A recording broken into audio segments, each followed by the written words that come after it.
Bonjour à toutes et à tous et bienvenue pour cette nouvelle vidéo, petite vidéo réaction à ce qui est en train de se passer en France. Enfin,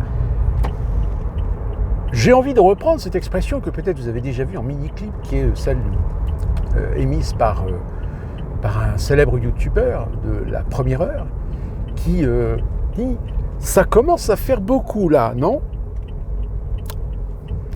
Alors j'avais fait déjà une vidéo là-dessus, mais les choses étant ce qu'elles sont, ça s'accélère. Dans cette vidéo, je vous parlais évidemment de la tentative d'assassinat. Enfin, est-ce qu'il est toujours vivant au moment où je vous parle? Je n'en sais rien. Son pronostic vital était engagé de ce fameux Premier ministre slovaque qui s'est fait descendre par un individu de 71 ans, je crois.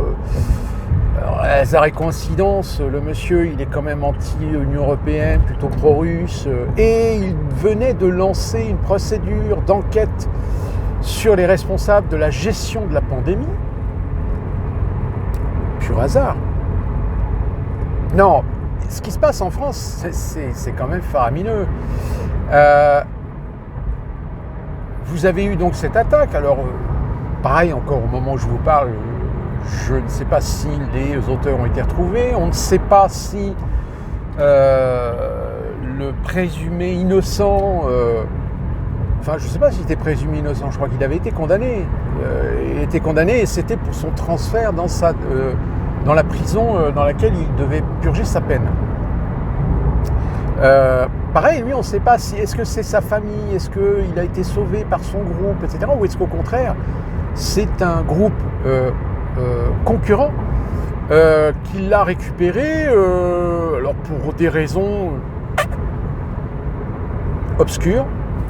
C'est vrai, peut-être qu'on va retrouver sa tête découpée dans un sac quelque part en guise de message envers ceux qui peut-être se comporteraient comme ce monsieur, c'est-à-dire un peu doudure et dingue. Ça rejoint ce que je vous disais dans une vidéo sur le fait de la déliquescence même dans les milieux criminels. Il y a encore 40 ou 50 ans, il y avait des gens qui étaient à la tête de ces réseaux, qui avaient certaines mœurs, qui avaient certains codes, qui avaient une certaine éthique. Sauf qu'aujourd'hui, les mœurs se changent et on se retrouve avec des individus qui sont en qui tu ne peux pas avoir confiance, qui sont des têtes brûlées. Qui se la pètent, qui se la jouent. C'est le genre, ils vont braquer une banque, ils vont récupérer 100 000 et ils vont acheter une Ferrari. Enfin, vous voyez, le genre de débiles, de crétins, mais des crétins à qui on a confié les clés de certains réseaux. Et puis, à Paris, il y a eu cette fusillade, il y a eu un mort, je crois, dans le 20e arrondissement. Le 20e arrondissement, c'est intramuros à Paris. Est-ce qu'il y aurait une exportation des guerres des gangs dans la région parisienne? Oh, il y a de fortes chances. Il y a de fortes chances parce que ça, c'était il y a 2 jours. Là, aujourd'hui, il y en a un qui vient de se faire dessouder dans le 93. Pareil, il y a un individu connu comme ayant été un ex-chef de réseau ou un truc comme ça. Alors, j'avais déjà raconté dans une vidéo un petit peu ce que je pensais de tous les réseaux de la drogue, de la délinquance, de l'ensauvagement, etc. Donc, je vous invite à aller la voir parce que je vous explique aussi des expériences personnelles, des connaissances que j'ai eues dans ces milieux-là. Enfin, ce n'étaient pas des proches, mais des gens suffisamment bien placés pour savoir déjà à l'époque, dans les années 90, comment ça fonctionnait et comment ça allait évoluer. Donc le fait est, c'est que est-ce que c'est toute la merde qui est en train de remonter à la surface? Est-ce que c'est pas des faits divers comme il y en a déjà eu depuis maintenant des années, mais que là tout d'un coup, parce que l'internet commence à se pencher, commence à parler de ces événements, que les médias mainstream sont bien obligés d'en parler? Parce que c'est pas depuis hier que des mecs font des règlements de compte à Marseille. Ça fait depuis des années. Interrogez les Marseillais, surtout ceux qui habitent dans les banlieues de Marseille, ils vous le diront. Ils diront, ça fait déjà plus de 10 ans que c'est comme ça. Que les mecs ils se dessoudent les uns les autres pour des questions de terrain, pour des questions de deal, de business. Alors, évidemment, les opérations de nettoyage XXL, Hein? On est d'accord? C'est de la com. Depuis le début qu'on dit que de toute façon ça sert à rien. Qu'est-ce que tu vas faire? Tu vas encercler une zone, tu vas arrêter tous les trafiquants, tu vas les mettre en prison, mais de toute façon ils vont être remplacés dans les 24 heures, même dans les 12 heures qui suivent. Parce que le business est tellement lucratif que de toute façon tu trouveras forcément tout le temps des gens qui seront prêts à bosser dans ces milieux-là, dans ces secteurs-là, dans ces réseaux-là. Donc c'est indémerdable. Le problème, si vous voulez lutter contre la drogue, il faut l'attaquer à la source. Mais attaquer les réseaux de vente, même de transport, hein, trucs de GoFast, etc. Les réseaux de GoFast, vous pouvez les arrêter. Hein. De toute façon, il y en a d'autres qui vont les remplacer dans moins de 12 heures. Hein. Qui plus est, en plus de ça, les mecs sont prêts à se défendre maintenant. Parce que je pense qu'à mon avis, les GoFast maintenant, quand ça transporte maintenant des millions d'euros de marchandises, ne vous inquiétez pas, les mecs ils sont armés, hein, et puis ils ne sont pas armés de pistolets à l'eau. Hein. On va être d'accord là-dessus, j'espère. Ok ?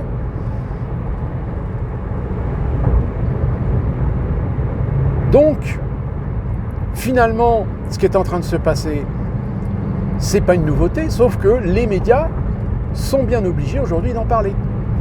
Parce que les réseaux sociaux, parce que l'Internet, maintenant, se fait le relais de ces événements. Et ces événements qui, évidemment, confortent et renforcent l'idée que les auteurs, les criminels, pour la grande majorité d'entre eux, ce ne sont pas des gens qui s'appellent Robert, Thierry, Jean-Édouard, voire même Boubacar, ou Boris, ou Giovanni, ou Pedro. Non, c'est bien des gens qui s'appellent Mohamed, Karim, Farid. Donc forcément des gens qui sont issus de la communauté musulmane. Donc issus de l'immigration. Et attention, je mets tout le monde dans le même panier, hein, c'est-à-dire aussi bien les étrangers que les Français. Des Français même des fois de 2-3 générations.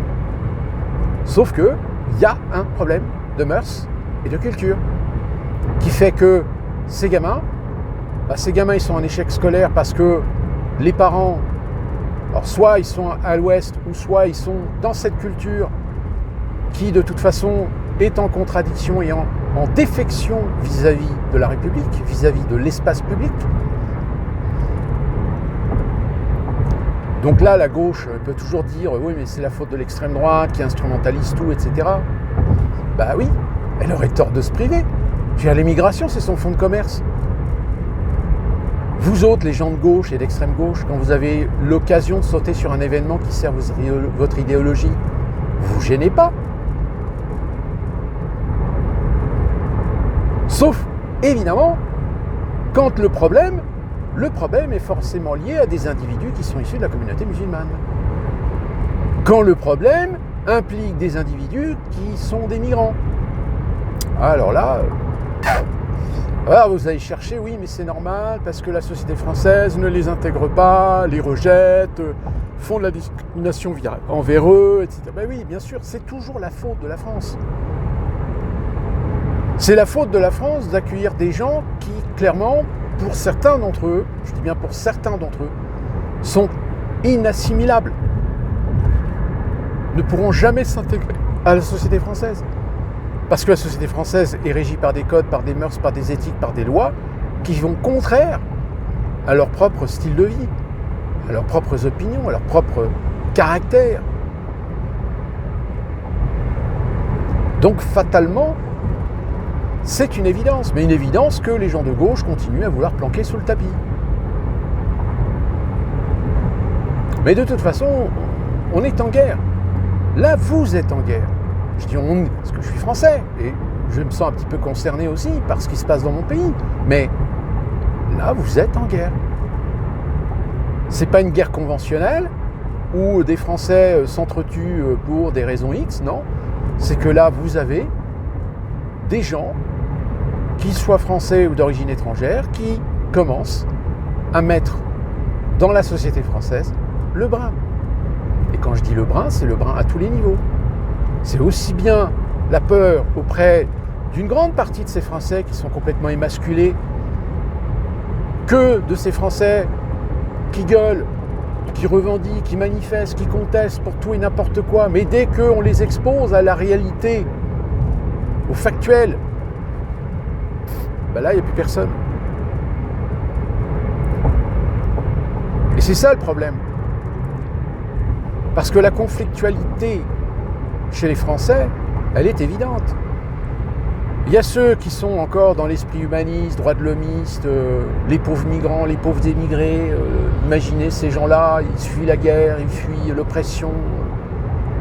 Ouais, sauf qu'on sait pertinemment qu'il y en a au moins 70 à 80% d'entre eux qui ne sont pas du tout oppressés, qui sont en fait des migrants économiques. Alors des migrants économiques à qui on vend l'Eldorado, moyennant évidemment quelques dizaines de milliers de dollars pour certains d'entre eux. Et puis une fois qu'ils sont en Europe, je dis bien en Europe, parce qu'ils bénéficient de l'espace Schengen, donc la liberté de la libre circulation des personnes. Et voilà, c'est bingo. Et puis au bout de quelques semaines, ils se rendent compte que oui, même s'ils arrivent à se faire légaliser, de toute façon, ils ne peuvent pas faire grand-chose, parce qu'ils ne savent pas faire grand-chose. À part faire des boulots de merde, payer au lance-pierre, qui leur permet même pas de se louer un appartement ou même un studio ou de vivre décemment. Donc du coup, évidemment, il y en a certains, ils pètent les plombs, ils se disent mais on nous a vendu l'Eldorado, la fortune, etc. Puis finalement, on vit tout autant dans la misère et la pauvreté que dans notre propre pays. La seule différence, c'est que dans mon pays, j'ai une maison, j'ai une famille.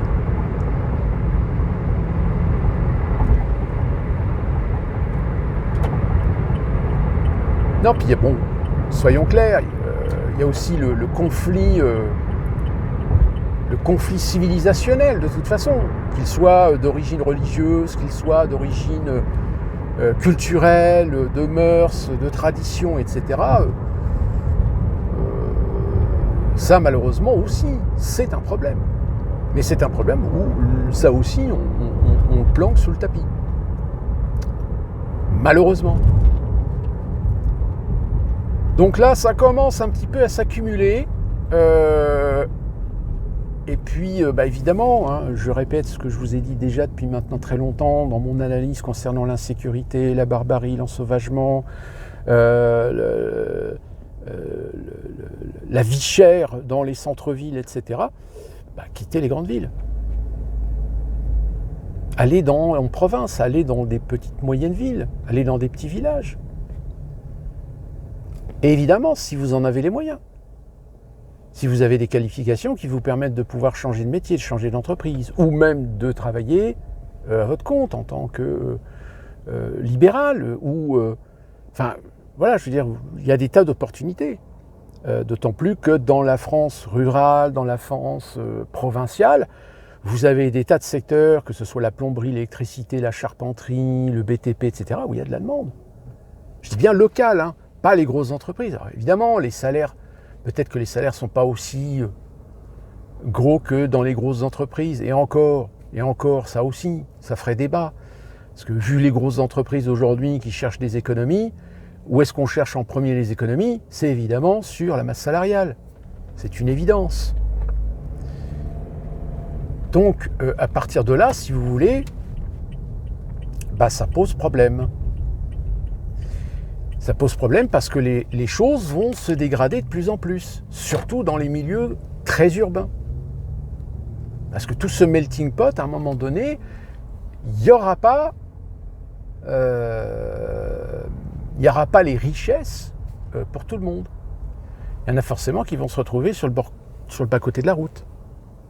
Et se retrouvant sur le bas-côté de la route, il y en a qui vont pas comprendre, qui vont péter les plombs, etc. Mais bon, voilà, à suivre, parce que je pense que là, c'est que le début. En plus, il y a les Jeux Olympiques qui arrivent. Mais bon, ceci dit, ça sert les intérêts de l'État qui, plus il y aura de bordel, plus il y aura de fusillades, qu'ils auront l'occasion et la possibilité, l'opportunité de peut-être durcir les règles de sécurité, même pour les habitants de Paris, puisque vous le savez, ça y est, l'application pour le QR code est désormais ouverte. Hein, mais vous inquiétez pas, toutes les informations que tous les Parisiens mettront sur ce site pour pouvoir avoir un QR code pour pouvoir circuler librement. Alors je le rappelle, hein, c'est quand même une circulation sous contrainte, sous condition d'avoir le QR code. Bon, c'est des informations qui, évidemment, c'est du fichage. On est d'accord. Avant de terminer cette vidéo, rapidement, ce qui se passe en Nouvelle-Calédonie, alors, soyons honnêtes, hein, soyons sérieux 2 minutes. Vous savez que dans mes vidéos, très souvent, je vous dis, attention, posez-vous toujours la question, à qui profite le crime? Et bien sûr, ce qui se passe actuellement en Nouvelle-Calédonie, je vous le dis, je vous le demande, posez-vous la question, à qui profite le crime? Parce que, je rappelle, dans l'intention, il y a quand même un pays qui se satisfait que la France se voit dans ses îles, dans ses territoires, perturbés, embêtés, qui plus est même militer pour de l'indépendance. Ce pays, c'est ce pays qui a toujours été jaloux que la France ait des territoires à travers le monde. Et ce pays, je vous le donne en mille, vous savez qui c'est? Eh oui, vous avez raison. Ce pays, qui pourtant, lui, est positionné hein, dans beaucoup d'endroits dans le monde, surtout en Europe, mais il n'a pas de territoire. Il n'a pas de terre officielle en Europe, en Asie, dans l'Atlantique ou dans le Pacifique. Dans le Pacifique, ils en ont quand même quelques-unes, puisque je crois qu'ils ont... il y a l'île de Guam, hein, évidemment. Il y a Hawaï, hein, Hawaï qui est même devenu le 50e État. Mais la souveraineté française à l'international, elle est partout. Nous avons des îles, nous avons des territoires. Nous sommes présents en Amérique du Nord avec Saint-Pierre-et-Miquelon, nous sommes présents en Amérique du Sud avec la Guyane, nous sommes présents dans le Pacifique avec cette multitude d'îles que nous avons, et également dans l'Atlantique, dans les Caraïbes. Évidemment, nous avions aussi des terres en Afrique, puisque nous avions l'Algérie, qui était un département. Non, nous ne l'avons plus. Mais voilà. Nous avons des terres. Et ça, ce fait-là, clairement, oui, Washington, ça l'a toujours démangé. Donc si à un moment donné, il y a quelques problèmes sur une île ou sur un territoire français, territoire d'outre-mer, département outre-mer, allez, vas-y, je vais mettre un petit peu d'huile sur le feu. Sauf que, alors on les entend hein, sur les réseaux sociaux, oui, mais bon, la France coloniale, blablabla. Écoutez, ok, pas de problème, hein, ok, on leur file leur indépendance. Allez, zoom, démerdez-vous. Démerdez-vous parce que dans ce cas-là, il n'y a plus de financement public, il n'y a plus de budget, il n'y a plus d'aide sociale, il n'y a plus de prestations, il n'y a plus d'assistance au fonctionnement de l'île, il n'y a plus de financement pour les infrastructures, il n'y a plus de financement pour les infrastructures sociales, médicales. Hein? Dans ces îles, ça sera des entreprises privées, ce ne sera plus la santé publique de la République. Et là, ce jour-là, ces gens-là qui foutent le bordel sur une île telle que la Nouvelle-Calédonie, ces gens-là, ils vont finir pendus en haut d'une corde parce que le peuple de Nouvelle-Calédonie, ils se rendront compte qu'ils se sont foutus de leur gueule et que, oui, vous avez l'indépendance, mais c'est encore pire qu'avant, voire 1000 fois pire. Parce que là, la République, elle a coupé tous les financements. Et je ne pense pas que la Nouvelle-Calédonie a des capacités économiques et industrielles pour pouvoir vivre en autonomie. C'est pour ça d'ailleurs que, à moins d'avoir des ressources minerais très importantes, etc., mais pareil, vous n'avez pas les outils, vous n'avez pas les moyens, vous n'avez pas les financements, vous n'avez pas l'argent pour installer, développer l'exploitation, dont vous allez forcément vendre les rares ressources que vous avez à des entreprises privées. Et on recommence, comme en Afrique, c'est-à-dire finalement, ça sera une petite élite locale qui aura le bénéfice de cet argent, et puis le reste de la population, 90%, seront pauvres. C'est ça le projet des indépendantistes en Nouvelle-Calédonie? Non, parce que, on va être très clair, hein, ceux qui défendent l'indépendance à Nouvelle-Calédonie, demandez-leur, ok, c'est quoi le plan? C'est quoi le plan pour faire tourner le pays socialement, économiquement, financièrement Vous allez vous rendre compte que finalement, ils n'ont aucun plan. Sauf évidemment s'ils sont aidés par certains pays. Et qu'ils passent des alliances de coopération avec certains pays. Comme c'est le cas, par exemple, avec un territoire. Alors un territoire qui est logiquement autonome, hein, qui est logiquement indépendant, mais qu'on appelle le 51e État, c'est Puerto Rico. Puerto Rico est quasiment un comptoir américain.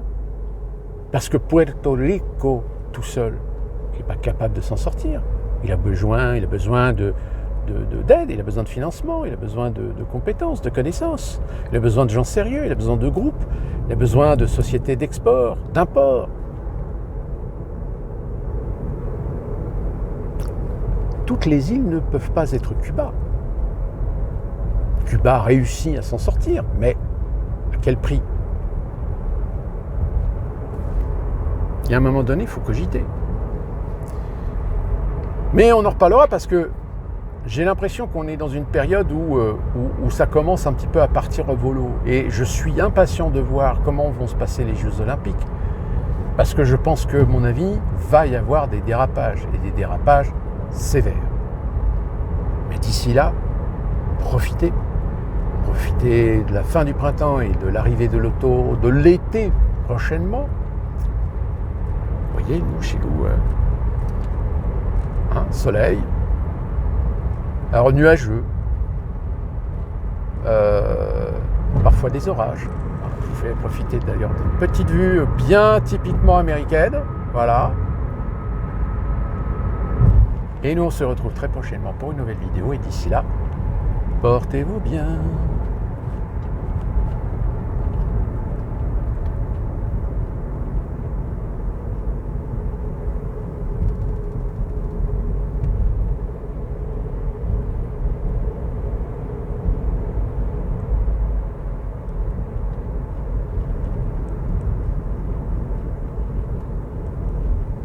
Oui, je sais, il y a encore de la faim. Tenez, vous en voulez d'autres? Voilà. Vous voyez, le patriotisme américain, c'est pas de la science-fiction. C'est une réalité. Allez, bougez de mieux.